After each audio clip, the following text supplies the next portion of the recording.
Semua istrinya KO, terkapar, bahkan kapok-kapok minta ampun.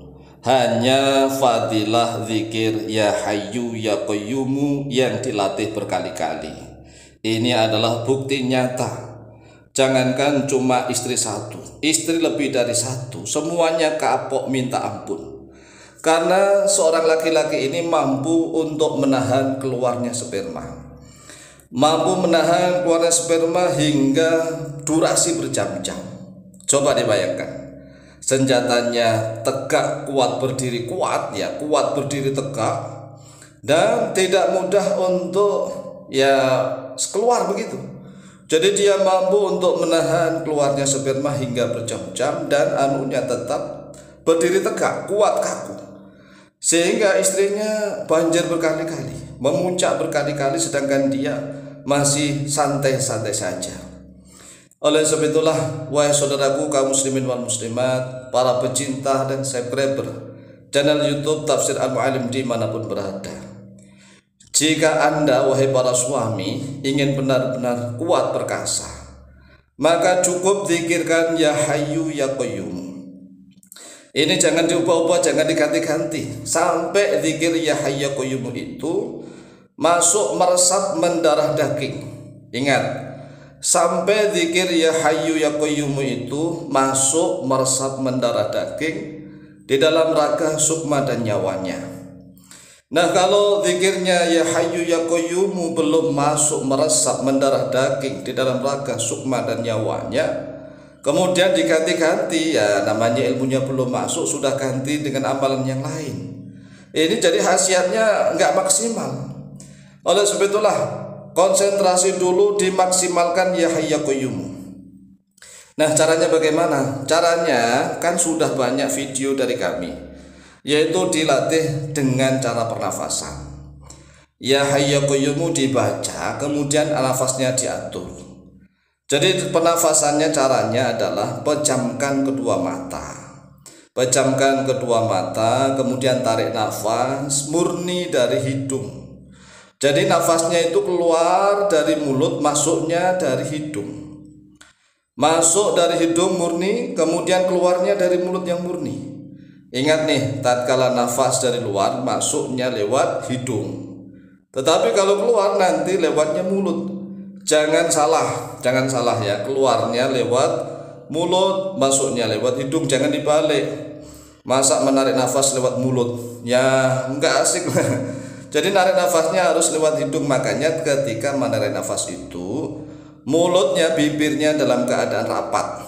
Jadi mulutnya, bibirnya rapat, matanya terpejam, kedua mata terpejam, kemudian kedua bibirnya rapat. Kedua mata terpejam, kedua bibir rapat, kemudian tarik nafas murni lewat hidung. Tarik nafas, kemudian nafas itu taruh di perut. Ya, ingat ini nafas perut nih. Ketika nafas ditaruh di perut itu, tolong nafas itu alirkan ke seluruh tubuh. Jadi dari perut itu alirkan supaya ada hawa murni, terutama nafas itu dialirkan ke bawah agar prostatnya, ya, kemudian ginjalnya ini teraliri oleh hawa murni. Ginjal dan prostatnya teraliri oleh hawa murni, sehingga tatkala dia menahan nafas itu membaca ya hayyu ya qayyum, ya hayyu ya qayyum, ya hayyu ya qayyum, ya hayyu ya qayyum, ya hayyu ya qayyum. Ingat, ijazah dari kita, hayya hayyu yu-nya dibaca yu, ya qayyumu mu-nya dibaca mu. Jangan diwakafkan, walaupun toh maknanya sama, tetapi fadilahnya, manfaatnya berbeda. Kalau misalnya dibaca begini, ya hayyu ya qayyum, ya hayyu ya qayyum, ya hayyu ya qayyum, maknanya sama, makna artinya sama, tetapi segi fadilahnya beda. Karena ijazah yang kami terima, ya hayyu ya qayyumu, mu-nya dibaca mu begitu, ya hayyu ya qayyumu, bukan dibaca ya hayyu ya qayyum, ya hayyu ya qayyum, ya hayyu ya qayyum, tidak. Tetapi ingat, dibaca ya hayyu ya qayyum, ya hayyu ya qayyum. Nah, tatkala menahan nafas tadi di dalam perut, membaca ya hayyu ya qayyum itu cukup di dalam hati. Cukup dalam hati dengan hitungan Kalau misalnya kuat 20 kali menahan nafas, membaca ya hayyu ya qayyum 20 kali, ya hitung dengan jari. Ya hayyu ya qayyum, ya hayyu ya qayyum, ya hayyu ya qayyum, ya hayyu ya qayyum, ya hayyu ya qayyum, ya hayyu ya qayyum, ya hayyu ya qayyum, ya hayyu ya qayyum, ya hayyu ya qayyum, ya hayyu ya qayyum, ya hayyu ya qayyum, ya hayyu ya qayyum, ya hayyu ya qayyum, ya hayyu ya qayyum, ya hayyu ya qayyum, ya hayyu ya qayyum, ya hayyu ya qayyum, ya hayyu ya qayyum, ya hayyu ya qayyum, ya hayyu ya qayyum. Ini sebanyak 20 kali, kemudian nafasnya ditarik ke atas, dikeluarkan lewat mulut, ya lewat mulut secara pelan-lahan. Jadi nafasnya keluar lewat mulut perlahan-lahan sampai habis.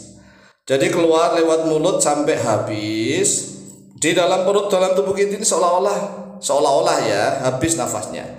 Tapi masih ada dalam tubuh kita, nafasnya masih ada. Kalau nggak ada ya mati.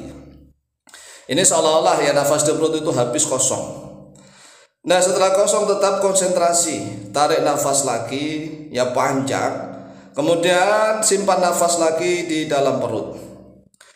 Nah prakteknya bisa dalam keadaan duduk, ya bisa dalam keadaan duduk, bisa dalam keadaan berdiri, bisa dalam keadaan berbaring. Yang penting nafas itu tatkala ditahan dalam perut itu, seluruh kondisi tubuh terasa normal. Jika tubuhnya tidak normal, maka harus ditangani. Karena kalau misalnya nih ada salah satu tubuhnya yang sakit, yang tidak normal, biasanya dia nanti tetap tidak akan mampu menahan keluarnya sperma. Jadi kalau kondisi tubuhnya harus fit nih ya, harus fit. Karena kalau tidak fit, maka sulit untuk menahan nafas agar spermanya tidak keluar. Ya sekali lagi, kondisi tubuh benar-benar harus digerak-gerakkan. Harus digerak-gerakkan mulai dari ujung jari tangan sampai ujung jari kaki sampai ujung rambut, semuanya harus dalam keadaan normal. Kemudian setelah terbiasa melatih ya hayyu ya qayyum, ya hayyu ya qayyum, kemudian membaca wa'anatil wujuhu lil hayyil qayyum, wa'anatil wujuhu lil hayyil qayyum. Ini dalam surat Toha ayat yang ke-111, maka zikirnya sebanyak 111. Nah kalau adapun latihan zikir ya hayyu ya qayyum dengan nafas tadi, kalau misalnya mampu menahan nafas sebanyak 20 kali kemudian dikeluarkan nafasnya, maka dilatih sebanyak 20 kali. Kemudian kalau sudah kuat naikkan 30 kali, kalau sudah kuat lagi naikkan 40 kali, dan kalau kuat lagi naikkan 50 kali. Sampai sekuatnya berapa, sebanyak-banyaknya. Kemudian setelah itu sering-seringlah untuk membaca wa'anatil wujuhu lil hayyil qayyum. Karena ini adalah Ismullahi al-A'zam di dalam surat Toha ayat yang ke-111. Demikian silahkan dilatih berulang-ulang sampai meresap mendarah daging. Insyaallah mustajabah biidznillah. Wallahu ta'ala a'lamu bishawab.